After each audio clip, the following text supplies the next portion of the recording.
ಆದಾಮನವ್ರು ಏನ್ ಮಾಡಿದ್ರು? ಅವಳ ಮುಖಾಂತರ ಆದಾಮನು ಸೈತಾನನ ಮಾತನ್ನ ಕೇಳ್ದ. ಹಲ್ಲೆಲೂಯಾ. ಸೊ ಒಂದು ಕಾರ್ಯ ನಾವು ತಿಳಿದಿರ್ಬೇಕಾಗಿದೆ, ದೇವರ ಮಕ್ಕಳಾಗಿರುವಂತ ನಾವುಗಳು, இயேசுவின் ரத்தத்தினாலே கழுவப்பட்ட பிள்ளைகளாகிய நாங்கள், பரிசுத்த அபிஷேகத்தை பெற்றிருக்கிற தேவனுடைய பிள்ளைகளாகிய நாங்கள் ஒரு காரியத்தை புரிந்து கொள்ள வேண்டும். பரிசுத்த ஆவியானவர் இன்றைக்கு அவர் ದೂರமாக ಇಲ್ಲ, அவர் நமக்குள்ளದ ವಾಸமா இருக்கார். ಇವತ್ತು ಪರಿಶುದ್ಧಾತ್ಮನು ಆತನ ದೂರವಾಗಿ ಇಲ್ಲ, ನಮ್ಮ ಒಳಗಡೆ ವಾಸವಾಗಿದ್ದಾರೆ. ಮಹಿಮೆಯ ನಂಬಿಕೆಯಾಗಿಯ ಕ್ರಿಸ್ತು ನಮக்குள்ள ವಾಸமா இருக்கிறார். ಪ್ರಭಾವದ ನಿರೀಕ್ಷೆಯಾಗಿರುವಂತ ಕ್ರಿಸ್ತನು, ಹೇಳ್ರಿ, ಪ್ರಭಾವದ ನಿರೀಕ್ಷೆಯಾಗಿರುವಂತ ಕ್ರಿಸ್ತನು ನನ್ನೊಳಗಡೆ ವಾಸವಾಗಿದ್ದಾರೆ. ಆಮೇನ್, ಆಮೇನ್. ಹೇಳ್ರಿ, ಕ್ರಿಸ್ತನ್ ನನ್ನೊಳಗಡೆ ವಾಸವಾಗಿದ್ದಾರೆ. Christ in me, Christ in me, ಕ್ರಿಸ್ತನ್ ನನ್ನ ಜೊತೆಯಲ್ಲಿದ್ದಾರೆ. ಹಲ್ಲೆಲೂಯಾ. ಅಪ್ಪೋ ಅವತ್ತು ನೋಡ್ರಿ, ಇವತ್ತು ದೇವರು ನಮ್ಮ ಜೊತೆಲಿ ಇದ್ದಾರೆ, ದೇವರ ಆತ್ಮನ್ ನಮ್ಮ ಒಳಗಡೆ ಇದ್ದಾರೆ. ಇವತ್ತು ನಮ್ಗೆ ಯಾವುದೆಲ್ಲ ಪ್ರೊಟೆಕ್ಷನ್ ಅಂದ್ರೆ, இன்றைக்கு பாருங்க, எங்களுக்கு எதெல்லாம் ப்ரொடெக்ஷன் தெரியுமா? ஆண்டுடைய வார்த்தை எங்களுடைய வந்து ப்ரொಟೆಕ್ಟ್ பண்ணிட்டு இருக்கு, ದೇವರ ವಾಕ್ಯ. ನಂತರ ಪರಿಶುದ್ಧಾತ್ಮ ನಮ್ಮನ್ನು ಪ್ರೊಟೆಕ್ಷನ್ ಮಾಡ್ತಾ ಇದ್ದಾರೆ. ನಂತರ ಯೇಸುವಿನ ರಕ್ತ ನಮ್ಮನ್ನು ಪ್ರೊಟೆಕ್ಟ್ ಮಾಡ್ತಾ ಇದೆ. ನಂತರ ಚರ್ಚ್ ಫೆಲೋಶಿಪ್ ನಮ್ಮನ್ನು ಪ್ರೊಟೆಕ್ಟ್ ಮಾಡ್ತಾ ಇದೆ. ಆಮೇಲೆ ನಂತರ ಆಂಡುடைய ಪ್ರಸನ್ನ, ದೇವರ ಸಾನ್ನಿಧ್ಯ ನಮ್ಮನ್ನು ಪ್ರೊಟೆಕ್ಟ್ ಮಾಡ್ತಾ ಇದೆ. ನಂತರ ದೇವರ ಶಕ್ತಿ ನಮ್ಮನ್ನು ಪ್ರೊಟೆಕ್ಟ್ ಮಾಡ್ತಾ ಇದೆ. ನಂತರ ಏಂಜಲ್ಸ್ಗಳು, ದೇವ தூதர்கள் எங்களை வந்து பாதுகாத்து கொண்டிருக்கிறாங்க. ಎಷ್ಟು ಪ್ರೊಟೆಕ್ಷನ್, ಎಷ್ಟು ಲೇಯರ್ ಪ್ರೊಟೆಕ್ಷನ್ ನಮಗಿದೆ ನೋಡ್ರಿ. ஆனா இது தெரியாம நம்முடைய இஷ்டத்தின்படி சில பேர் என்ன பண்ணிட்டு இருக்கோம், அடிக்கடி பிசாசி கொண்டு வந்துகிற அந்த என்னது, அந்த ಪ್ಲೆಷರ್ಸ್, ಸೈತಾನನು ತೆಗೆದುಕೊಂಡು ಬರುವಂತಹ ಸಂತೋಷದಲ್ಲಿ ನಮ್ಮ ಪೂಂದು ಬೆಳೆ ಆಡಿಗಿಟ್ಟಿರ್ಕೋ. ಸೈತಾನನು ಏದೇನಲ್ಲಿ ಇರಬೇಕಾದ್ರೆ ಕೆಲವೊಂದು ತೆಗೆದುಕೊಂಡು ಬಂದ. ಯಾಕೆ? ಅವಳನ್ನ ಆದಾಮನ ಕೆಳಗಡೆ ಬೀಳಿಸ್ಲಿಕ್ಕೋಸ್ಕರನೇ. ಆದ್ರೆ ಆದಾಮನು ಏನ್ನ ಮರ್ತ? ದೇವರ ಮಾತನ್ನ ಮರ್ತೋದ. ಆಮೇಲೆ ಅವಳ ಮುಖಾಂತರ ದೇವರ ಮಾತನ್ನ ಆದಾಮನ ಮರ್ತೋದ. ಇವತ್ತು ನಮ್ಮ ಲೈಫ್ ಅಲ್ಲಿ ಯಾವಾಗ ದೇವರು ನಮ್ಮ ಜೊತೆಲಿ ಮಾತಾಡುವಂತ ಮಾತನ್ನ ಮರ್ತೋಗ್ತೀವೋ, ಪ್ರಾಬ್ಲಮ್ ಅಲ್ಲೇ ನಮ್ಮ ಲೈಫ್ ಅಲ್ಲಿ ಪ್ರಾರಂಭ ಆಗೋದು. ಹಂಗದ ಪ್ರಚನೆ ಒಂದು ಆರಂಭ ಮಾಡಿಕೊಂಡಿರ್ತದೆ. ಸೊ ಇಷ್ಟಕ್ಕೆ ಸೈತಾನನ ಕೆಲಸ ಏನು? பிசாசுடைய வேலை என்ன? ஆண்டவரோடு இருக்கிற உறவை வந்து துண்டிக்கப்படಬೇಕು. அதான் ದೇವರ ಜೊತೆಲಿರುವಂತ ರಿಲೇಶನ್ಶಿಪ್ ನ ಬ್ರೇಕ್ ಮಾಡಬೇಕು. ಅದೇ ಬಂದು ಸೈತಾನನ ಪ್ರಾಬ್ಲಮ್ಗಳು. ಅವನ ಸಮಸ್ಯೆನೇ ಅದು. ಅವನು ಎದುರು ನೋಡ್ತಾ ಇರೋದು ಅದು. ಇವತ್ತು ನಾನು ಕೇಳ್ತಾ ಇದ್ದೀನಿ, ದೇವರ ಜೊತೆಲಿ ನಿಮ್ಮ ರಿಲೇಶನ್ಶಿಪ್ ಒಂದು ಹೇಗಿದೆ? ಪಾಸ್ಟರ್, ನಾನು ಆಡಾಡ್ತೀನಿ, ಅದನ್ನೇ ಕೇಳ್ತಾ ಇಲ್ಲ. ನಾನು ಚರ್ಚಲ್ಲಿ ವರ್ಷಿಪ್ ಮಾಡ್ತೀನಿ, ಅದನ್ನ ಕೇಳ್ತಾ ಇಲ್ಲ. ನಾನು ಮಿನಿಸ್ಟ್ರಿ ಮಾಡ್ತೇನೆ, ಅದನ್ನ ಕೇಳ್ತಾ. ನಾನು ಕೇಳ್ತಾ ರಿಲೇಶನ್ಶಿಪ್ ಹೇಗಿದೆ ದೇವರ ಜೊತೆಲಿ? ಆಮೇಲೆ ನೀವು ಆಡಾಡೋದು ಟ್ಯಾಲೆಂಟು, ಸ್ಕಿಲ್ಸ್. ನೀವು ಚರ್ಚಲ್ಲಿ ವರ್ಕ್ ಮಾಡೋದು ಟ್ಯಾಲೆಂಟು, ಟ್ರಾನ್ಸ್ಲೇಷನ್ ಮಾಡೋದು, ಪ್ರೀಚಿಂಗ್ ಮಾಡೋದು ಟ್ಯಾಲೆಂಟ್ಗಳು, ಆಡಾಡೋದು ಟ್ಯಾಲೆಂಟ್ಗಳು, ಇನ್ಸ್ಟ್ರೂಮೆಂಟ್ಸ್ ಪ್ಲೇ ಮಾಡೋದು ಟ್ಯಾಲೆಂಟ್ಗಳು, ಸ್ಕಿಲ್ಸ್ಗಳು. ಅರ್ಥ ಆಗ್ತಿದೆ ಹೇಳ್ತಾ ಇರೋದು? ಇದನ್ನ ಯಾರು ಬೇಕಾದ್ರೆ ಮಾಡ್ಬೋದು. ಆದ್ರೆ ನೀವು ದೇವರಿಗಾಗಿ ಜೀವಿಸ್ತಾರೆ ನೋಡ್ರಿ, ಅದಾಗಿದೆ ಲೈಫ್. ஆமென். தேவனுக்காக நீங்க வாழ்றீங்க பாருங்க, அதுதான் லைஃப். நான் ஆண்டவருக்கு பயப்படுகிறேன் என்பது என்ன தெரியுமா? அதுதான் ಕ್ಯಾರೆಕ್ಟರ್. நம்முடைய ಕ್ಯಾರೆಕ್ಟರ್, ನಮ್ಮ ಗುಣಗಳು, ದೇವರು ನಮ್ಮ ಹತ್ರ ಎದುರು ನೋಡುವಂತ ಕಾರ್ಯ, ನಮ್ಮ ನೇಚರ್, ನಮ್ಮ ಬಿಹೇವಿಯರ್ಗಳು, நம்முடைய வாழ்க்கை. ஆமென். ನಾನು எப்படி ನಾನು வாழ்ந்துட்டு இருக்கிறேன், அதுதான் ಮುಖ್ಯ. ಸೊ ದೇವರು ಯಾವತ್ತೂ ತಿಳ್ಕೊಳ್ರಿ, ಆತನಿಗೆ ಭಯಪಡಬೇಕು ಅಂತ ದೇವರು ಬಯಸ್ತಾ ಇದ್ದಾರೆ. ಭಯಪಡ್ಬೇಕನ್ನ ಆತನ ರೆಸ್ಪೆಕ್ಟ್ ಅಂತ ತೆಗೆದುಕೊಂಡು ಬರಬೇಕು. அவரோட நடக்கணும்னு ஆண்டவர் விரும்புகிறார். எவ்வளவு ஆண்டவரோடு பாருங்க. ஃபெலோஷிப் வந்து எப்போ துண்டிக்கப்பட்டது தெரியுமா? எப்போ ಆದಾಮಕ್ಕೆ ದೇವನೋಡು ಫೆಲೋಶಿಪ್ ಒಂದು ಇಲ್ಲಿಯೋ ಅಪ್ಪೋதான் ಪಿಸಾಚಿ அந்த இடத்துல வந்தார். ಯಾವಾಗ ನಾವು ಸ್ಪಿರಿಚುವಲ್ ಆ ಕವರಿಂಗ್ ನ ಸ್ವಲ್ಪ ನಾವು ಬಿಡ್ತೀವೋ, ದೇವರ ವಾಕ್ಯದ ಜೊತೆಲಿ ಆ ವಾಕ್ಯದ ಸರ್ಕಲ್ ಇರೋದನ್ನ ನಾವು ಬಿಡ್ತೀವೋ, ಯಾವಾಗ ದೇವರ ಪ್ರಸನ್ನತನ ಕಳ್ಕೊಳ್ತೀವೋ, ನಮ್ಮ ಲೈಫ್ ಅಲ್ಲಿ ಯಾವಾಗ ನಾವು ದೇವರ ಚಿತ್ತಕ್ಕೆ ವಿರುದ್ಧವಾದದನ್ನ ಮಾಡ್ತೀವೋ, ಆಗ್ಲೇ ನಮ್ಮ ಜೀವಿತದಲ್ಲಿ ಪ್ರಾಬ್ಲಮ್ಸ್ಗಳು. ಈಗ ನಾನು ಬಹಳ ಬೇಗವಾಗಿ ಕೆಲವೊಂದು ಕಾರ್ಯಗಳನ್ನ ನಿಮ್ಗೆ ಕುರಿತು ಹೇಳ್ತಾ ಇದ್ದೀನಿ. ಒಂದು ಕಾರ್ಯ, ಒಂದನೇದಾಗಿ ಬೆನಿಫಿಟ್ಸ್ ಗಳ ಬಗ್ಗೆ ಮಾತಾಡ್ತಾ ಇದ್ದೀನಿ. ಯಾವಾಗ ನಾವು ದೇವರಿಗೆ ನಾವು ಭಯಪಡಬೇಕಾದ್ರೆ ನಮ್ಮ ಲೈಫ್ ಅಲ್ಲಿ ಏನೇನೆಲ್ಲ ಬೆನಿಫಿಟ್ಸ್ ಗಳು ಬಂದು ಇದೆ ಎನ್ನುವಂತ ಕಾರ್ಯಗಳನ್ನ ಕುರಿತು ಹೇಳ್ತಾ ಇದ್ದೀನಿ. ಮೊದಲನೇದಾಗಿ ನಮಗೆ ವಿಸ್ಡಮ್ ಸಿಗುತ್ತೆ. ಆಮೇನ್. ಆಂಡವருக்கு பயப்படுகிறதே, ಆಂಡವருக்கு பயப்படுறப்போ ಜ್ಞಾನಂ ಕೂಡುಮ. ದೇವರಿಗೆ ಭಯಪಡಬೇಕಾದ್ರೆ ಏನಾಗುತ್ತೆ? ನಮಗೆ ಜ್ಞಾನ ಹೆಚ್ಚುತ್ತೆ. ಹಾಲೆಲೂಯಾ. ವಾಕ್ಯ ಹೇಳ್ತಾ ಇದೆ, the fear of the lord is the beginning of wisdom. ಅಂದ್ರೆ ಯೆಹೋವನ ಭಯವೇ ஞானಕ್ಕೆ ಮೂಲ. கர்த்தருக்கு பயப்படுகிறதே ஞானத்தின் ஆரம்பம். ஞானத்தின் ஆரம்பம் எங்க இருக்கு? ஞானம் எங்க ஆரம்பமாகிறது சொல்லுங்க. ಜ್ಞಾನ ಯಾವಾಗ ಪ್ರಾರಂಭ ಆಗುತ್ತೆ? ಯಾವಾಗ ಜ್ಞಾನ ಪ್ರಾರಂಭ ಆಗುತ್ತೆ? When we fear God, that moment itself will start the what's that? Wisdom. ಯಾವಾಗ ನಾವು ಭಯಪಡ್ಲಿಕ್ಕೆ ನಾವು ಪ್ರಾರಂಭಿಸ್ತೀವೋ ದೇವರಿಗೆ, ಅಂದ್ರೆ ದೇವ್ರನ್ನ ಹಾನರ್ ಮಾಡ್ಲಿಕ್ಕೆ, ಆ ರೆವರೆನ್ಸ್ ಅನ್ನ ಕೊಡ್ಲಿಕ್ಕೆ, ರೆಸ್ಪೆಕ್ಟ್ ಅನ್ನ ಕೊಡ್ಲಿಕ್ಕೆ, ದೇವರು ನನ್ನ ನೋಡ್ತಾ ಇದ್ದಾರೆ ಏನೋ ಕಾನ್ಶಿಯಸ್ ಅಲ್ಲಿ ಬರ್ಲಿಕ್ಕೆ ನಾವು ಪ್ರಾರಂಭಿಸ್ತೀವೋ, ಅಲ್ಲಿಂದಲೇ ನಮ್ಮ ಜೀವಿತದಲ್ಲಿ ಜ್ಞಾನ ಪ್ರಾರಂಭವಾಗುತ್ತೆ. ಹಲ್ಲೆಲೂಯಾ. ಸೊ ಇಂದ ಜ್ಞಾನ ಉಲಗ ಜ್ಞಾನ ಕೆಡಿயாது. ಇದು ಕೆಳಗಡೆ ಜ್ಞಾನ ಅಲ್ಲ, ಪರಲೋಕದ ಜ್ಞಾನ. ಆ ಜ್ಞಾನ ಹೇಳ್ತಾ ಇದೀನಿ ನೋಡಿ. ದೇವ್ರ ಮಕ್ಕಳು ಸ್ವಲ್ಪ ಎಜುಕೇಶನ್ ಈ ಲೋಕದಲ್ಲಿರುವಂತ ಎಜುಕೇಶನ್ಸ್ಗಳು ನಿಮ್ಗೆ ನಾಲೆಡ್ಜ್ ಕೊಟ್ಟಿದೆ. ಆನಾ ಮಕ್ಕಾ ಇರ್ಪಾಗ ಒನ್ನುಮೇ ತೆರಿயாது. ದೇವ್ರ ಬಗ್ಗೆ, ದೇವ್ರ ಸಾನ್ನಿಧ್ಯ ಇರ್ಬೇಕಾದ್ರೆ ಗೊತ್ತಿಲ್ಲ, ಅವ್ನಿಗೆ ರೆಸ್ಪಾಂಡ್ ಮಾಡಕ್ ಗೊತ್ತಿಲ್ಲ. ದೇವ್ರ ಈ ಸ್ಥಳದಲ್ಲಿ ಮಾತಾಡ್ಬೇಕಾದ್ರೆ ಗೊತ್ತಿಲ್ಲ ರೆಸ್ಪಾಂಡ್ ಮಾಡೋದು. ಯಾಕೋಸ್ಕರ ಅವ್ನ ಜ್ಞಾನನೇ ಇಲ್ಲ.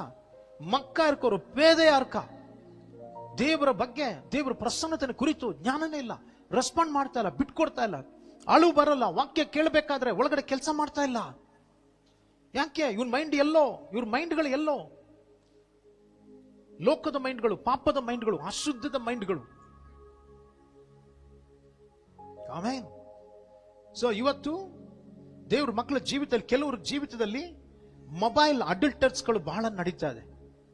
ಮೊಬೈಲ್ ಅಡಲ್ಟರಿಗಳು ಅಂದ್ರೆ ಯಾವುದು? ಸೋಷಿಯಲ್ ಮೀಡಿಯಾ ವ್ಯಭಿಚಾರಗಳು ಬಹಳಷ್ಟು ನಡೀತಾ ಇದೆ ಸೋಷಿಯಲ್ ಮೀಡಿಯಾದಲ್ಲಿ. ಅಂದ್ರೆ ಸ್ನಾಪ್ಚಾಟ್ಗಳು, ಇದು ಯಾವುದು ಇನ್ಸ್ಟಾದ ಒಳಗಡೆ ವ್ಯಭಿಚಾರಗಳು ಭಯಂಕರವಾಗಿ ನಡೀತಾ ಇದೆ.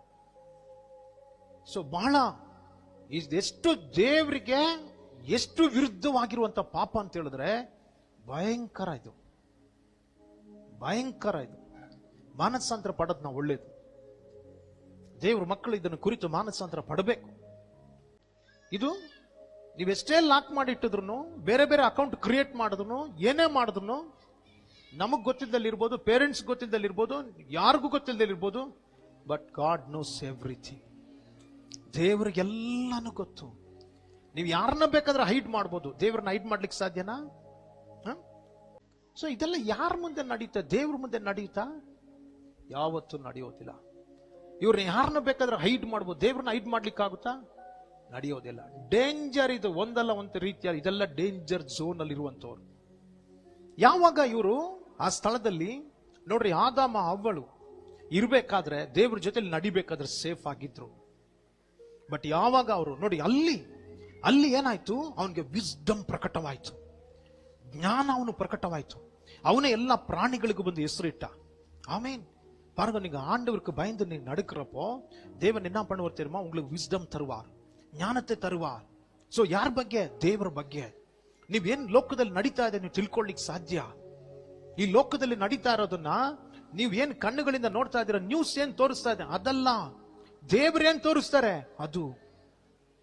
ನ್ಯೂಸ್ ಅಲ್ಲಿ ಕೆಲವೊಂದು ಸಮಯಕ್ಕೆ ಬರೀ ಫೇಕೇ ತೋರಿಸೋದು. ನ್ಯೂಸ್ ಅಲ್ಲಿ ತಪ್ಪು ತೋರಿಸ್ತಾ ಇಲ್ಲ, ಯಾವ್ದು ಎಲ್ಲಾನು ತಪ್ಪೆ ಅಂತ ಹೇಳ್ತಾ ಇಲ್ಲ, ಬಟ್ ಮ್ಯಾಕ್ಸಿಮಮ್ ನ್ಯೂಸ್ ನಿಮ್ಮನ್ನ ಡೈವರ್ಟ್ ಮಾಡುತ್ತೆ. ಬಟ್ ದೇವರು ನಿಮ್ಮನ್ನ ಯಾವತ್ತೂ ಡೈವರ್ಟ್ ಮಾಡೋದಿಲ್ಲ. ಸೊ ಈ ವಿಸ್ಡಮ್ ಬಂದು ನಮಗ್ ಪ್ರಕಟ ಆಗಬೇಕು.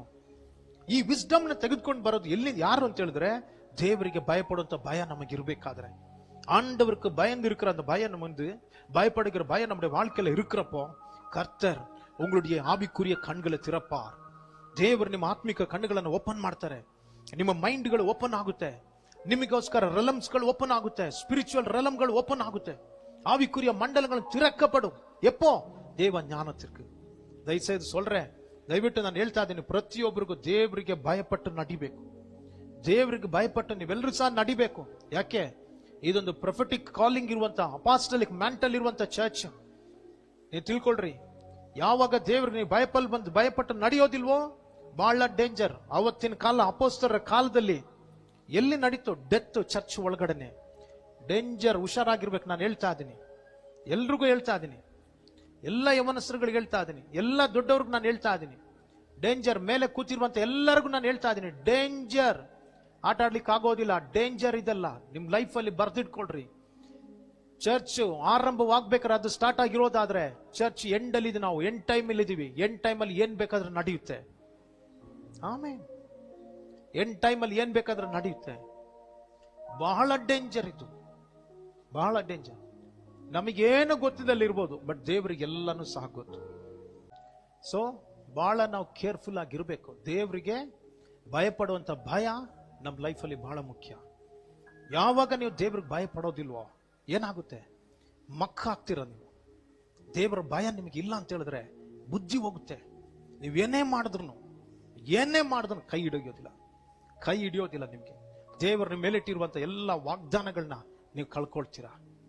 ವಾಕ್ಯ ಹೇಳ್ತಾ ಇದೆ, ಕೀರ್ತನೆ 111ರಲ್ಲಿ 10ನೇ ವಾಕ್ಯ, ಕೀರ್ತನೆ 111ರಲ್ಲಿ 10ನೇ ವಾಕ್ಯ ಹೇಳ್ತಾ ಇದೆ, ಯೆಹೋವನ ಭಯವೇ ಜ್ಞಾನಕ್ಕೆ ಮೂಲವು, ಆತನ ಕಟ್ಟಳೆಗಳನ್ನ ನಡೆಸುವವರು ಪೂರ್ಣ ವಿವೇಕಿಗಳು, ಆತನ ಸ್ತುತಿಯು ನಿರಂತರವಾದದ್ದು.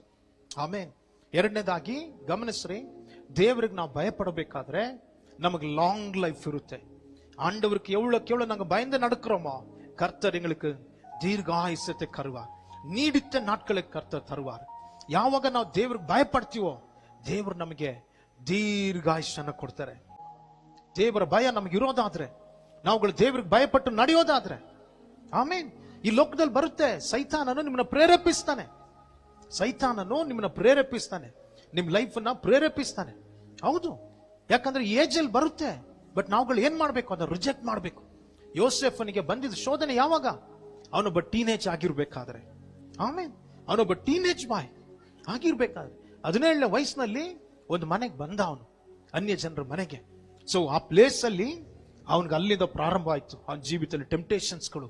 ಆದ್ರೆ ಅವನ್ ಬಂದು ಗಾಡ್ಲಿ ಕಾನ್ಶಿಯಸ್ ಪರ್ಸನ್ ಆಗಿದ್ದ, ದೇವರ ಜ್ಞಾನ ಉಳ್ಳಂತ ವ್ಯಕ್ತಿ ಆಗಿದ್ದ. ದೇವರ ಜ್ಞಾನ ಅವನ ಒಳಗಡೆ ಇತ್ತು. ಆಮೇನ್. ಸೊ ಆ ಜ್ಞಾನ ಅವನ ಒಳಗಡೆ ಇದ್ದಿದ್ರಿಂದಲೇ ದೇವ್ರಿಗೆ ಭಯಪಡುವಂತ ವ್ಯಕ್ತಿ ಆದ. ಅವನು ಹೇಳ್ತಾ ಇದ್ದ, ದೇವ್ರು ನನ್ನ ನೋಡ್ತಾ ಇದ್ರೆ ಆ ದೇವ್ರಿಗೆ ವಿರುದ್ಧವಾಗಿ ನಾನು ಹೇಗೆ ಪಾಪ ಮಾಡ್ಲಿ? ಆಮೇನ್. ಸೊ ಅವನು ಹೇಳ್ದ, ಅದೇ ಬಂದು ಅವನ ಮೇಲಕ್ಕೆತ್ತಿತ್ತು. ಇವತ್ತಷ್ಟೇ ನಮ್ಮ ಲೈಫಲ್ಲಿ ನಮಗೆ ಬೇಕಾಗಿರುವಂತ ಬಹಳ ಮುಖ್ಯವಾದಂತ ಕಾರ್ಯ, ದೇವ್ರಿಗೆ ನಾವು ಭಯಪಟ್ಟು ನಡಿಬೇಕಾದ್ರೆ ದೇವ್ರು ನಮ್ಮನ್ನಾಗ್ಲಿ ನಮ್ಮ ಮಕ್ಕಳನ್ನಾಗ್ಲಿ ಅರ್ಧದಲ್ಲಿ ಹೋಗ್ಲಿಕ್ಕೆ ಬಿಡೋದಿಲ್ಲ. ಆಮೇನ್. ಆಕ್ಸಿಡೆಂಟ್ ಆಗ್ಲಿ, ನಂತರ ಯಾವುದೇ ಸುಸೈಡ್ಗಳಲ್ಲಾಗ್ಲಿ, ಯಾವುದೇ ರೀತಿಯ ಕೆಟ್ಟ ಕಾರ್ಯಗಳಿಗಾಗ್ಲಿ ಹೋಗ್ಲಿಕ್ಕೆ ನಾವು ಬಿಡೋದಿಲ್ಲ. ಒಂದು ವೇಳೆ ಇವ್ರು ಯಾವುದೇ ರೀತಿಯ ತಪ್ಪುಗಳಿಗೆ ಇವ್ರು ಹೋದ್ರು ಸಹ ದೇವ್ರು ಗಾಳ ಹಾಕಿನೋ ಬಲೆ ಹಾಕಿನೋ ಹೆಂಗಾದ್ರೂ ಅವ್ರನ್ನ ಅಲ್ಲಿಂದ ಬಿಡಿಸ್ತಾರೆ. ಖಂಡಿತವಾಗ್ಲಿ ಹೆಂಗಾದ್ರೂ ಓಡದಾದ್ರೂ ಅವ್ರನ್ನ ಸರಿ ಮಾಡೇ ಮಾಡ್ತಾರೆ. ಆದ್ರೆ ದಯವಿಟ್ಟು ನಾನು ಹೇಳ್ತಾ ಇದ್ದೀನಿ, ದೇವ್ರ ಮಕ್ಕಳೇ, ದೇವ್ರಿಗೆ ಭಯಪಟ್ಟು ನಾವು ನಡಿಬೇಕಾಗಿದೆ. ಕೀರ್ತನೆ ಗಮನಿಸ್ರಿ, ಸತ್ಯವೇದದಲ್ಲಿ ವಾಕ್ಯ ಬಂದು ಹೇಳ್ತಾ ಇದೆ, ಜ್ಞಾನೋಕ್ತಿಗಳು 10:27 ನೋಡ್ರಿ, Proverbs 10:27 ನೋಡ್ರಿ. ಈ ಸ್ಥಳದಲ್ಲಿ ಹೇಳ್ತಾ ಇದೆ, the fear of the Lord prolongs life. ಅಂದ್ರೆ ನೋಡ್ರಿ, ದೇವ್ರಿಗೆ ಭಯಪಡುವಂತ ಭಯ ನಮ್ಮ ಜೀವಿತನ ಹೆಚ್ಚಿಸ್ತಂತೆ, ನಮ್ಮ ಆಯುಷ್ಯನ ಹೆಚ್ಚಿಸ್ತಂತೆ. But the years of the wicked will be short. ದುಷ್ಟರ ವರ್ಷಗಳು ಏನಾಗುತ್ತೆ? ಅದು ಕುಗ್ಗಿ ಹೋಗುತ್ತೆ, ಕಡಿಮೆ ಆಗುತ್ತೆ. ಆದ್ರೆ ಯೆಹೋವನಿಗೆ ಭಯಪಡುವವರ ದಿನಗಳು ವೃದ್ಧಿ ಆಗುತ್ತೆ, ಆಯುಷ್ ಬಂದು ಹೆಚ್ಚಿಸ್ತಾರೆ. ನೀವು ತಿಳ್ಕೊಂಡ್ರೆ, ನೀವು ಪಾಪ ಮಾಡ್ಬೇಕಾದ್ರಲ್ಲ ನಿಮ್ ದಿನಗಳು ಕಡಿಮೆ ಆಗ್ತಾ ಇದೆ, ನಿಮ್ಮ ಬ್ಲೆಸ್ಸಿಂಗ್ಸ್ ಗಳು ಲೀಕ್ ಆಗ್ತಾ ಇದೆ, ಕಡಿಮೆ ಆಗ್ತಾ ಇದೆ. ನೀವು ಪಾಪ ಮಾಡ್ಬೇಕಾದ್ರಲ್ಲ ನೀವು ತಿಳ್ಕೊಂಡಿರ್ಬೇಕು, ನೀವು ಆಶೀರ್ವದಿಸಲ್ಪಡ್ತಾ ಇದ್ದೀರ ಅಂತ ಅಲ್ಲ. ನಿಮ್ಮ ಸೈತಾನನು ನಿಮ್ಮನ್ನ ನಾಶನಕ್ಕೆ ತೆಗೆದುಕೊಂಡು ಹೋಗ್ತಾ ಇದ್ದಾನೆ, ಡಿಸ್ಟ್ರಾಕ್ಷನ್ ಬಂದು ತೆಗೆದುಕೊಂಡು ಹೋಗ್ತಾ ಇದ್ದಾನೆ, ನಿಮ್ ಲೈಫ್ ಅನ್ನ ಸ್ಪಾಯಿಲ್ ಮಾಡ್ತಾ ಇದ್ದಾನೆ ಅಂತ ಅರ್ಥ. ನಿಮ್ಮನ್ನ ಬೇರೆ ಕಡೆ ನಡೆಸ್ತಾ ಇದ್ದಾನೆ ಅಂತ ಅರ್ಥ.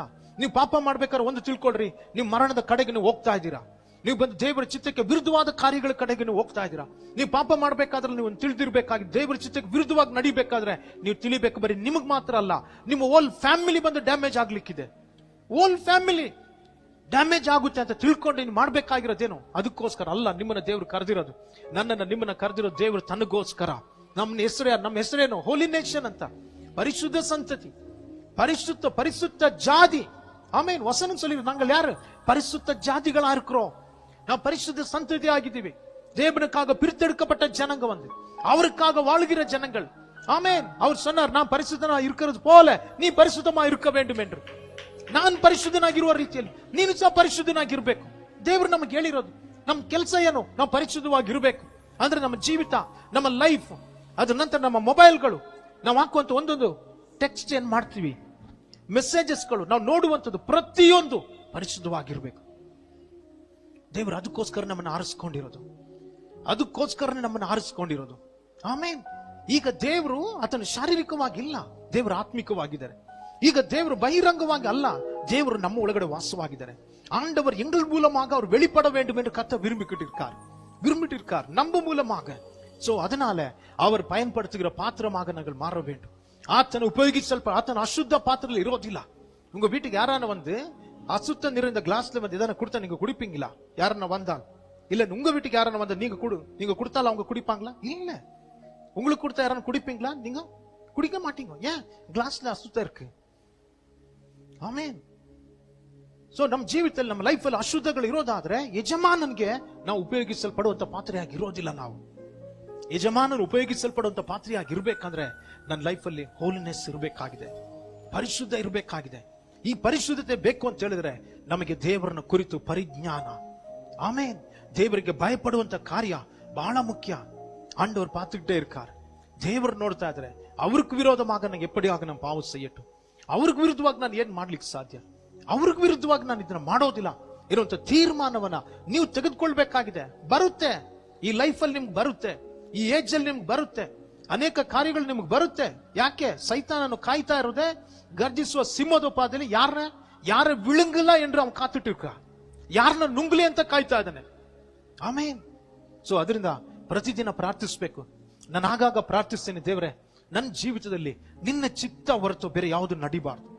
ಯಾವುದೇ ವಿಷಯದಲ್ಲಿ ಆಗ್ಲಿ ದೇವರೇ, ಯಾವುದೇ ಕಾರ್ಯಗಳು ನಮ್ಗೆ ಬರಲಿ, ನಿಮ್ಮ ಚಿತ್ತ ಮಾತ್ರ ನಡಿಬೇಕು, ನಿಮ್ಮ ಚಿತ್ರ ಮಾತ್ರ ನೆರವೇರ್ಬೇಕು. ನೀವೇನ್ ಬಯಸ್ತಿರೋ ದೇವರೇ ಅದು ಮಾತ್ರ. ಅದರಿಂದ ಒಂದ್ ವೇಳೆ ನನಗೆ ಎಷ್ಟೋ ಲಾಭ ಆಗ್ಬೋದು, ಎಷ್ಟೇ ಲಾಸ್ ಆಗ್ಬೋದು, ಅಲ್ಲ, ನಿಮಗ್ ದೇವರ ಲಾಭ ಆಗಿ ಮಾರ್ಪಡ್ಬೇಕು. ಕೆಲವು ಸಮಯದಲ್ಲಿ ನನಗೆ ಲಾಸ್ ಆಗುವಂಥದ್ದು ದೇವ್ರಿಗೆ ಲಾಭ ಆಗ್ಬೋದು. ಆಮೇನ್. ಅದಕ್ಕೋಸ್ಕರ ನಾವು ಕೇಳ್ಬೇಕು ಯಾವಾಗ್ಲೂ, ದೇವರ ನೀನ್ ಬಯಸುವಂಥದ್ದು. ಆದ್ರೆ ನಾವು ಮನುಷ್ಯರುಗಳು ಕೆಲವೊಂದು ಸಮಯದಲ್ಲಿ ಟೆಂಪ್ಟೇಷನ್ಸ್ ಗಳು ಬರಬೇಕಾದ್ರೆ ದೇವ್ರ ಹತ್ರ ಕೇಳ್ಬೇಕು. ಕೆಲವೊಂದು ಸಮಯದಲ್ಲಿ ಕಷ್ಟಗಳನ್ನ ನಾವು ಹಾದು ಹೋಗ್ಬೇಕಾದ್ರೆ ದೇವ್ರ ಹತ್ರ ಕೇಳ್ಬೇಕು, ದೇವರೇ ಕೃಪೆ ಕೊಡು ಸ್ವಾಮಿ, ನಿನಗಾಗಿ ನಿಲ್ಲುವಂತ ಕೃಪೆ ಕೊಡು, ನಿನಗಾಗಿ ನಿಲ್ಲುವಂತ ಕೃಪೆ ಕೊಡು, ನಿನಗೋಸ್ಕರ ನಿಲ್ಲುವಂತ ಕೃಪೆ ಕೊಡು. ಹಲ್ಲೆಲೂಯಾ. ಯಾವಾಗ ದೇವರ ಹತ್ರ ಕೃಪೆ ಕೇಳ್ತೀವೋ ಆ ಕೃಪೆ ನಮ್ಮನ್ನೆಲ್ಲ ಓವರ್ಕಮ್ ಮಾಡೋ ರೀತಿಯಲ್ಲಿ ಕೃಪೆ ಮಾಡುತ್ತೆ. ದೇವರ ಕೃಪೆ ಎಲ್ಲ ಪಾಪಗಳನ್ನ ಜಯಿಸುವಂತೆ ಮಾರ್ಪಡಿಸುತ್ತೆ. ದೇವರ ಕೃಪೆ ನಿಮ್ಮ ಸುತ್ತಲ 100 ಗಟ್ಟಲೆ ಜನಗಳು ಪಾಪದಲ್ಲಿ ಇದ್ರೂ ಸಹ ನೀವೊಬ್ಬರು ಪರಿಶುದ್ಧವಾಗಿ ಜೀವಿಸ್ಲಿಕ್ಕೆ ಸಾಧ್ಯ. ಆಮೇನ್. ಆದ್ರೆ ಟೆಂಪ್ಟೇಷನ್ ಇದೆ, ಶೋಧನೆಗಳು ಬರುತ್ತೆ, ಬಟ್ ಶೋಧನೆಗೆ ಬೀಳ್ಬಾರ್ದು. ಅದಕ್ಕೆ ಯೇಸು ಸ್ವಾಮಿ ಹೇಳಿದ್ರು, ಶೋಧನೆಗೆ ಒಳಗಾಗದಂತೆ ಎಚ್ಚರವಾಗಿದ್ದು ಪ್ರಾರ್ಥಿಸ್ರಿ ಅಂತ. ಆಮೇನ್. ಇನ್ನೊಂದ್ ಕಡೆ ಹೇಳಿದ್ರು, ದೇವರು ನಮಗೆ ಶೋಧನೆಗೆ ಒಳಗಾಗಬಾರ್ದಂತ ಪ್ರಾರ್ಥನೆ ಮಾಡ್ರಿ ಅಂತ ಹೇಳಿದ್ರು. ಆಮೇನ್. ಶೋಧನೆ ನಮ್ಮನ್ನು ತಪ್ಪಿಸುವಂತ ಪ್ರಾರ್ಥಿಸು ಅಂತ ಹೇಳಿದ್ರು. ದೇವ್ರ ಮಕ್ಕಳ ಜೀವಿತದಲ್ಲಿ ಈ ಲೋಕದಲ್ಲಿ ನೀವು ಸಾಯೋವರೆಗೂ ನಿಮ್ ಟೆಂಪ್ಟೇಷನ್ಸ್ ಗಳಿದೆ. ಸೈತಾನನು ಒಂದಲ್ಲ ಒಂದು ರೀತಿಯಲ್ಲಿ ಒಬ್ಬೊಬ್ಬರಿಗೆ ಒಂದೊಂದು ರೀತಿಯಲ್ಲಿ ಹೋರಾಡ್ತಾನೆ. ಆದ್ರೆ ನಾವುಗಳು ಬಹಳ ಜಾಗೃತರಾಗಿರ್ಬೇಕು. ಅದಕ್ಕೆ ವಾಕ್ಯ ಹೇಳ್ತಾ ಇದೆ, ಎಚ್ಚರವಾಗಿರ್ರಿ, ಸ್ವಸ್ಥ ಚಿತ್ತವುಳ್ಳವರಾಗಿರಿ, ஆமென், தெளிந்த புத்தி உள்ளவர்களாயிருங்கள், வசனம் சொல்கிறது. அப்போ பிசாசுடைய கிரியை என்ன? உங்களை விழ வைக்கலாமா என்று காத்துட்டே இருக்கா, உங்களை விழுங்கலாமா என்று ಕಾತುಟೇ இருக்கಾ, ನಿಮ್ಮನ್ನ ನುಂಗಬೇಕು ಅಂತ ಕಾಯ್ತಾನೆ ಇದ್ದಾನೆ. ನಿಮ್ಮ ಆಶೀರ್ವಾದ, ನಿಮಗೆ ದೇವರು ಕೊಟ್ಟಿರುವಂತ ಕಾಲಿಂಗ್ಗಳು, ಅಭಿಷೇಕ, ಅನಾಯಿಂಟಿಂಗ್, ಆ ವೈರಾಗ್ಯ, ನಿಮ್ಮ ಜೀವಿತದಲ್ಲಿ ದೇವರು ಇಟ್ಟಿರುವಂತ ಪ್ಲಾನ್ಗಳು, ಪರ್ಪಸ್ಗಳನ್ನ ಅದನ್ನ ನುಂಗಬೇಕಂತ ಕಾಯ್ತಾ ಇದ್ದಾನೆ. ಅದಕ್ಕೋಸ್ಕರನೇ ಬಹಳ ನಾವು ಕೇರ್ಫುಲ್ ಆಗಿರ್ಬೇಕು. ನಾವು ದೇವರ ಮಕ್ಕಳಾಗಿರುವಂತ ನಾವುಗಳು ಬಹಳ ಜಾಗೃತರಾಗಿರ್ಬೇಕು, ಅದನ್ನ ಜಯಿಸ್ಬೇಕು. ಯಾವಾಗ ನಿಮ್ ಲೈಫ್ ಅಲ್ಲಿ ಟೆಂಪ್ಟೇಷನ್ಸ್ ಅನ್ನ ಜಯಿಸ್ತಿರೋ ಆಗ್ಲೇ ನಿಮ್ಗೆ ಪ್ರಮೋಷನ್ಸ್ ಗಳು ಬರೋದು. ದೇವರು ನಿಮ್ಮ ಜೀವಿತದಲ್ಲಿ ಏನಾದ್ರೂ ತೆಗೆದುಕೊಂಡು ಬರೋ ಆತನ ಏನ್ ಇಟ್ಟಿದಾರೋ ಅದನ್ನ ನೆರವೇರಿಸಬೇಕಂತ ಹೇಳಿದ್ರೆ ಅದಕ್ಕೆದುರಾಗಿ ಸೈತಾನನ ಹೋರಾಡ್ತಾನೆ, ಅದನ್ನ ನೆರವೇರಬಾರ್ದು ಅಂತ. ಸೊ ನೀವು ಅದನ್ನ ಜಯಿಸ್ಬೇಕು. ಅದನ್ನ ಜಯಿಸಿದ್ರೇನೆ ನಿಮಗೆ ಪ್ರಮೋಷನ್ಸ್ಗಳು, ನಿಮಗೆ ಬ್ಲೆಸ್ಸಿಂಗ್ಸ್ಗಳು. ಸೊ ವಾಕ್ಯ ಹೇಳ್ತಾ ಇದೆ, ದೇವ್ರಿಗೆ ನಾವು ಭಯಪಡಬೇಕಾದ್ರೆ ನಮಗೇನಾಗುತ್ತೆ? ನಮಗೆ ದೇವರು ದೀರ್ಘಾಯುಷ್ಯನ್ನ ಕೊಡ್ತಾರೆ. ஆண்டவர் நீடித்த நாட்களை கர்த்த தருவார். மூன்றாவது, தேவனுக்கு பயப்படுகிறப்போ ஆண்டவர்களுக்கு ப்ரொடெக்ஷனை கர்த்த தருவார். தேவர் ನಮಗೆ ನೋಡ್ರಿ என்ன பண்ணுவாரு? பாதுகாப்பை கர்த்த தருவார். ನಾನು அப்பவே சொன்னேன், ನಾನು ನೋಡ್ರಿ ನಮ್ಮ ಜೀವಿತದಲ್ಲಿ ಪ್ರೊಟೆಕ್ಷನ್ ಅನ್ನೋದು ಬಹಳ ಮುಖ್ಯ. நம்முடைய வாழ்க்கையில இந்த ಪ್ರೊಟೆಕ್ಷನ್ என்பது மிக முக்கியமான ஒரு காரியம். இது ಸ್ಪಿರಿಚುವಲ್ ಪ್ರೊಟೆಕ್ಷನ್, ಆತ್ಮೀಕ, ನೋಡ್ರಿ ஆத்மீகವಾಗಿರುವಂತ ಕಾವಲು, டிவைன் ப்ரொடெக்ஷன். தேவன் தன்னுடைய பிள்ளைகளுக்கு ஒரு ப்ரொடெக்ஷனை கர்த்தர் வைத்திருக்கிறார். தேவ தூதர்கள் எங்களுக்கு ப்ரொடெக்டா இருக்காங்க. இயேசுவின் ரத்தம் போது ப்ரொடெக்ஷன் ஆயி, ஆமென், ஆவியானவர் எங்களை ப்ரொடெக்ட் பண்றாரு. ದೇವ ಏಂಜಲ್ಸ್ಗಳು, ಮಿನಿಸ್ಟ್ರಿಂಗ್ ಸ್ಪಿರಿಟ್ಸ್ಗಳು ನಮ್ಮನ್ನ ಪ್ರೊಟೆಕ್ಟ್ ಮಾಡ್ತಾ ಇದ್ದಾರೆ. ದೇವರ ವಾಕ್ಯ ನಮ್ಮನ್ನ ಪ್ರೊಟೆಕ್ಟ್ ಮಾಡ್ತಾ ಇದೆ. ಸೊ ಆ ರೀತಿಯಾಗಿ ಇರಬೇಕಾದ್ರೆ ಯಾವಾಗ ನಾವು ನೋಡ್ರಿ ಇದಕ್ಕೆ ಎಲ್ಲದಕ್ಕಿಂತಲೂ ಹೆಚ್ಚಾಗಿ ಪರಿಶುದ್ಧಾತ್ಮನು ನಮ್ಮನ್ನ ಪ್ರೊಟೆಕ್ಟ್ ಮಾಡ್ತಾ ಇದ್ದಾರೆ, ದೇವರು ನಮ್ಮನ್ನ ಪ್ರೊಟೆಕ್ಟ್ ಮಾಡ್ತಾ ಇದ್ದಾರೆ. ಒಂದು ನೋಡ್ರಿ, ಇಸ್ರೇಲ್ ಜನಗಳಿಗೆ ಇವತ್ತು ಏನಂತಂದ್ರೆ ದೇವರು தேவர் ப்ரொடெக்ஷன் ஆகிட்டார். இஸ்ரவேலர்களுக்கு யார் தெரியுமா? ஆண்டவர் ப்ரொடெக்ட் பண்ணிட்டு இருக்கார். பட் சேம் டைம் என்ன தெரியுமா? இஸ்ரவேல் சுற்றிலும் ஆண்டவர் மலைகளை வைத்திருக்கிறார். ಇಸ್ರಾಯೇಲರ ಸುತ್ತಲ್ನ, ಇಸ್ರಾಯೇಲ್ ದೇಶದ ಸುತ್ತಲ್ನ ದೇವರು ಬೆಟ್ಟಗಳನ್ನ ಇಟ್ಟಿದ್ದಾರೆ. ಏನಿದೆ ಇದೊಂದು, this is the kind of protection. ಇದೊಂದು ರೀತಿಯಾದ ಪ್ರೊಟೆಕ್ಷನ್ ದೇವರು ಇಟ್ಟಿರೋದು. ಅದು ಮಾತ್ರವಲ್ಲದೆ ಇಸ್ರಾಯೇಲರಿಗೆ ದೇವರೇ ಕರ್ತನ ಪ್ರೊಟೆಕ್ಷನ್ ಆಗಿದೆ. ಸೊ எங்க சுத்திலும் கூட ஆண்டவர் வந்து மலைகளை வைத்திருக்கிறார். சோ ಯಾಕೆ ನಮ್ಮನ್ನು ಪ್ರೊಟೆಕ್ಟ್ ಮಾಡ್ಲಿಕ್ಕೋಸ್ಕರ. இந்த ಮಲೆಗಳು என்ன? அதுதான் ஆண்டோட வார்த்தை, ದೇವರ ಸಾನ್ನಿಧ್ಯ, ದೇವರ ಶಕ್ತಿ, ಪರಿಶುದ್ಧ ಆತ್ಮನು, ಯೇಸುವಿನ ರಕ್ತ, ಆಮೇನ್, ತಂದೆಯಾದ ದೇವರ ಕೃಪೆ, ಇದೆಲ್ಲ ನಮ್ಮನ್ನು ಪ್ರೊಟೆಕ್ಟ್ ಮಾಡ್ಲಿಕ್ಕೋಸ್ಕರ ದೇವರು ಕೊಟ್ಟಿರೋದು. ಬಟ್ ನಾವು ಮಾಡ್ಬೇಕಾಗಿರೋದೇನು? ವಾಕ್ಯ ಹೇಳ್ತಾ ಇದೆ, ದೇವರ ವಾಕ್ಯ ಹೇಳ್ತಾ ಇದೆ, ಯೆರೂಸಲೇಮಿನ ಸುತ್ತಲೂ ಪರ್ವತಗಳು ಹೇಗೋ ಹಾಗೆ ದೇವರು ತನ್ನ ಜನರ ಸುತ್ತಲೂ ಬಂದು ಆತನ ಇದ್ದಾರೆ. ಆಮೇನ್. ಸೊ ಅದರಿಂದ ಇದರಲ್ಲಿ ವಾಕ್ಯದಲ್ಲಿ ಹೇಳ್ತಾ ಇದೆ, ನಾನೇ ಯೆರೂಸಲೇಮಿನ ಸುತ್ತಲೂ ಅಗ್ನಿ ಪ್ರಾಕಾರವು, ಅದ್ರ ಒಳಗಡೆ ವೈಭವವಾಗಿರ್ತೀನಿ. ஆண்டவர் சொல்றார், நான் உனக்கு அக்கினி மதிலா இருப்பேன் என்று சொல்லி. எப்போ இந்த ப்ரொடெக்ஷன் வந்து மிக முக்கியமான ஒரு காரியம், தேவர ப்ரொடெக்ஷன். ஓகே, சாம் 91:9, ಸಂಗೀತ 91 9வது ವಚನ, ಕೀರ್ತನೆ 91ರಲ್ಲಿ 9ನೇ ವಾಕ್ಯ ನೋಡ್ರಿ. Because you have made the Lord who is my refuge, the most high, your habitation. So ಯೆಹೋವನೇ ನನ್ನ ಶರಣನು, ಪರಾತ್ಪರನ ನಿವಾಸಸ್ಥಾನ ಮಾಡಿಕೊಂಡಿದ್ಯಲ್ವಾ, ಯಾವ ಕೇಡು ನಿನಗೆ ಸಂಭವಿಸದು. No evil will befall you, no disaster will come near your dwelling. ಉಪದ್ರವ ನಿನ್ನ ಗೂಡಾರದ ಸಮೀಪಕ್ಕೂ ಬರೋದು. ಯಾಕೆ? ನೀನ್ ಪರಾತ್ಪರನ ನಿವಾಸ ಸ್ಥಾನ ಮಾಡ್ಕೊಂಡಿದ್ಯಾ. படிங்க 9வது வசனம் என்ன? எனக்கு அடைக்கலமா இருக்கிற உன்னதமான கர்த்தரை உனக்கு தாபரமாய் ಕೊಂಡಾಯ್. ಆಮೇನ್. ಸೊ ನೋಡ್ರಿ ಏನಂತ ಹೇಳ್ತಾ ಇದೆ, ಪರಾತ್ಪರನ ನಿವಾಸ ಸ್ಥಾನ ಮಾಡಿಕೊಂಡಿದ್ಯಲ್ವಾ, ಯಾವ ಕೇಡು ನಿನಗೆ ಸಂಭವಿಸೋದು, ಯಾವಾಗ್ಲೂ ಸಂಭವಿಸೋದಿಲ್ಲ. ಯಾಕೆ? ಆತನೇ ನಿನ್ನ ರೆಫ್ಯೂಜ್ ಆಗಿರುವ ಆತನು. ஹல்லேலூயா. அவர்தான் உன் அடைக்கலமா இருக்கிறார். ಆಮೇನ್. ನಮಗೆ ನಿಜವಾಗಿ ನಮ್ಮ ಪ್ರೊಟೆಕ್ಷನ್ ಯಾರು?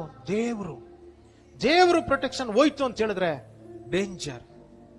ಯೌವನಸ್ಥರಿಗೆ ನಾನು ಹೇಳ್ತಾ ಇದ್ದೀನಿ, ದೇವರು ಪ್ರೊಟೆಕ್ಷನ್ ನಿಮಗೆ ಹೋಯ್ತು ಅಂತ ಹೇಳಿದ್ರೆ ಯಾವಾಗ ಏನ್ ಸಂಭವಿಸುತ್ತೆ ಅಂತ ಗೊತ್ತಿಲ್ಲ.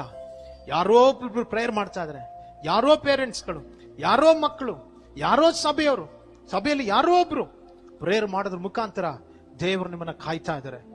ಆ ಪ್ರೊಟೆಕ್ಷನ್ ತೆಗೆಯಲ್ಪಟ್ರೆ ದೇವ್ರು ಎಷ್ಟು ದಿನ ಅಂತ ಕಾಯ್ತಾರೆ? எவ்வளவு நாள் கர்த்தர் காப்பார். ஆமென். ஆண்டவர் பார்த்துக்கிட்டே இருக்கார். தேவர் நம்மள ನೋಡ್ತಾನೆ ಇದ್ದಾರೆ.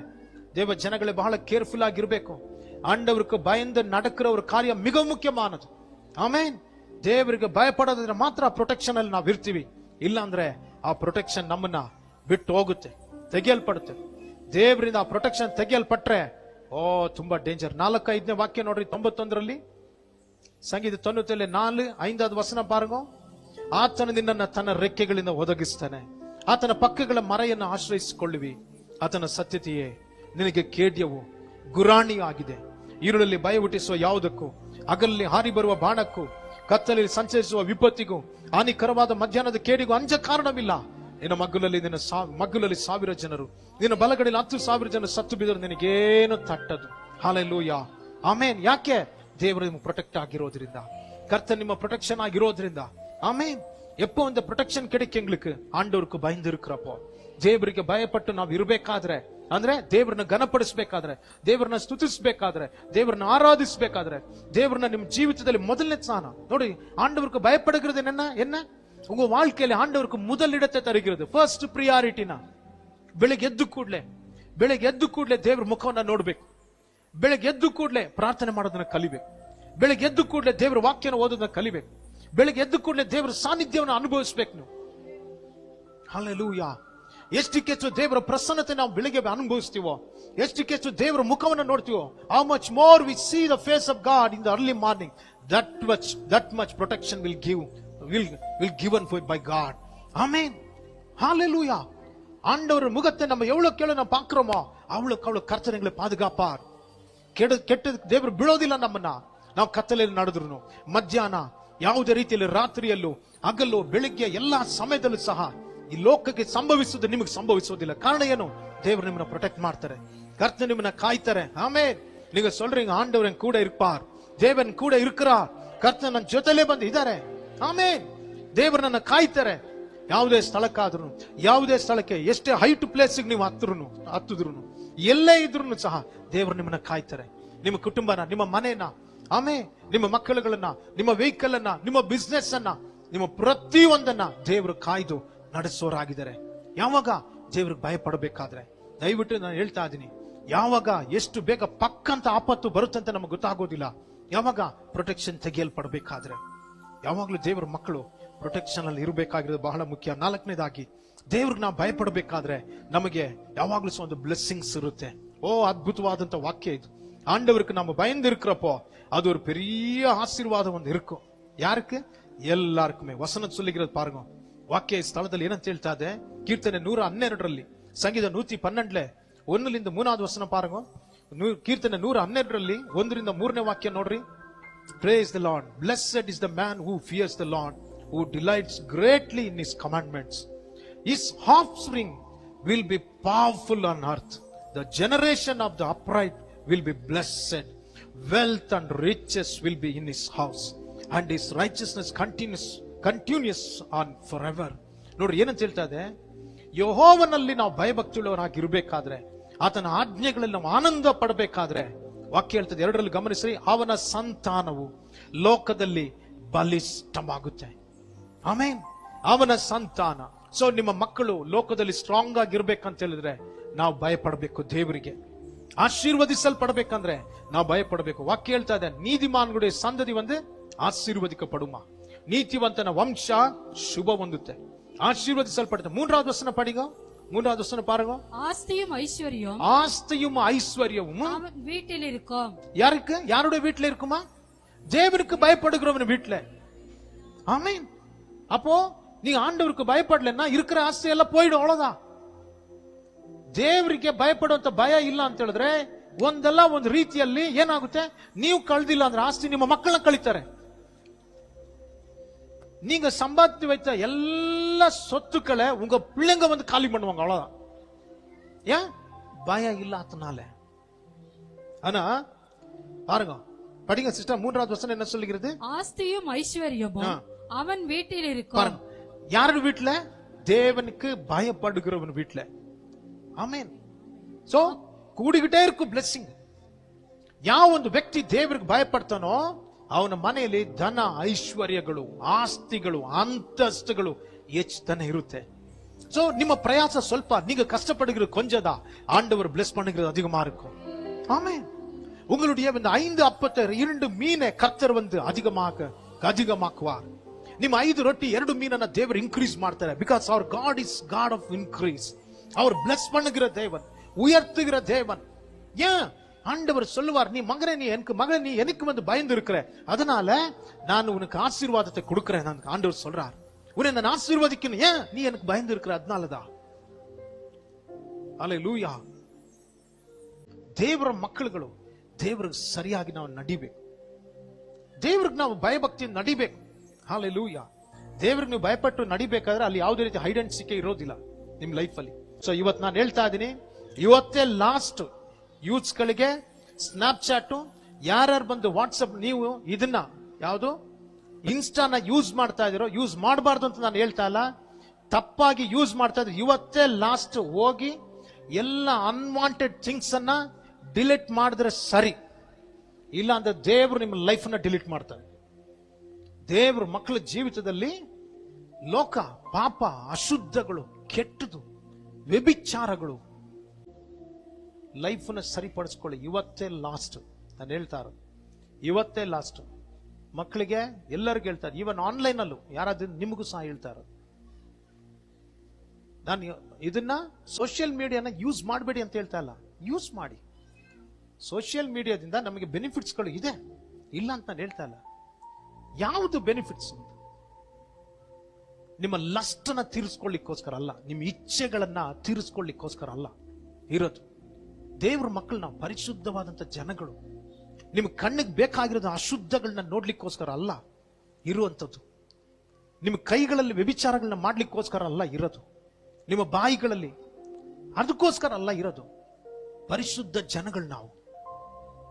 ಇವತ್ತು ಹೋಗಿ ಪೇರೆಂಟ್ಸ್ ಗಳೆಲ್ಲ ಕೇಳ್ರಿ, ನಿಮ್ಮ ಮಕ್ಕಳ ಹತ್ರ ಅಕೌಂಟ್ ಓಪನ್ ಮಾಡು ಅಂತ ಹೇಳ್ರಿ, ಅವ್ನು ಮಾಡ್ತಾನ ನೋಡ್ರಿ. ಎಲ್ಲ ಒಂದಲ್ಲ, ಬೇರೆ ಬೇರೆ ಬೇರೆ ಹೆಸರಲ್ಲಿ ಅಂತ ಎಲ್ಲ ಅಕೌಂಟ್ ಓಪನ್ ಮಾಡು ಅಂತ ಹೇಳ್ರಿ. ಮಾಡ್ತಾನೆ ನೋಡ್ರಿ, ನಿಜವಾಗ್ಲೂ ಒಳ್ಳೆ ಬಂದು ವ್ಯಕ್ತಿ. ಅವನ ಒಳಗಡೆ ಪರಿಶುದ್ಧತೆ ಇದೆ ಅಂತ ಹೇಳ್ಬೋದು. ಇದರಲ್ಲಿ ಅವ್ರ ನಿಜವಾದ ಅಕೌಂಟ್, ಫೇಕ್ ಅಕೌಂಟ್ಗಳು ಕೆಲವೊಂದು ಇದೆ, ಅಂದ್ರೆ ಬೇರೆ ಬೇರೆ ನೇಮ್ ಅಲ್ಲಿ ಇರುವಂತದ್ದು. ಅದನ್ನ ಓಪನ್ ಮಾಡ್ಲಿಕ್ಕೆ ಕೇಳ್ರಿ. ದೇವ್ರ ಮಕ್ಕಳೇ, ಬಹಳ ನಾವು ನಿಜವಾಗ್ಲೂ ಬಹಳ ಡೇಂಜರ್ ಆಗಿರುವಂತ ಪ್ಲೇಸ್ ಅಲ್ಲಿ ಇದ್ದೀವಿ. ಏದನ್ನಿಂದ ಆದಾಮನ ಹವ್ವಳನ್ನ ಹೊರಗಡೆ ಹಾಕಿರೋ ರೀತಿಯಲ್ಲಿ ದೇವ್ರು ನಿಮ್ಮನ್ನ ಸ್ಪಿರಿಚುವಲ್ ಏದನ್ನಿಂದ ಹೊರಗಡೆ ಹಾಕ್ಲಿಕ್ಕೆ ಬಿಡ್ಬೇಡ್ರಿ, ಅವಕಾಶ ಕೊಡ್ಬೇಡ್ರಿ. ಸರಿಯಾಗಿ ಇವತ್ತೇ ದೇವ್ರ ಹತ್ರ ಮಾನಸಾಂತರ ಪಟ್ಬಿಡ್ರಿ, ರೆಡಿ ಆಗ್ರಿ, ಸರಿಯಾಗ್ರಿ. ನಿಮ್ ಜೀವಿತನ ದೇವ್ರಿಗಾಗಿ ಒಪ್ಪಿಸ್ಕೊಡ್ರಿ, ಪರಿಶುದ್ಧತೆಗಾಗಿ ಒಪ್ಪಿಸ್ಕೊಡ್ರಿ. ಆಮೇನ್.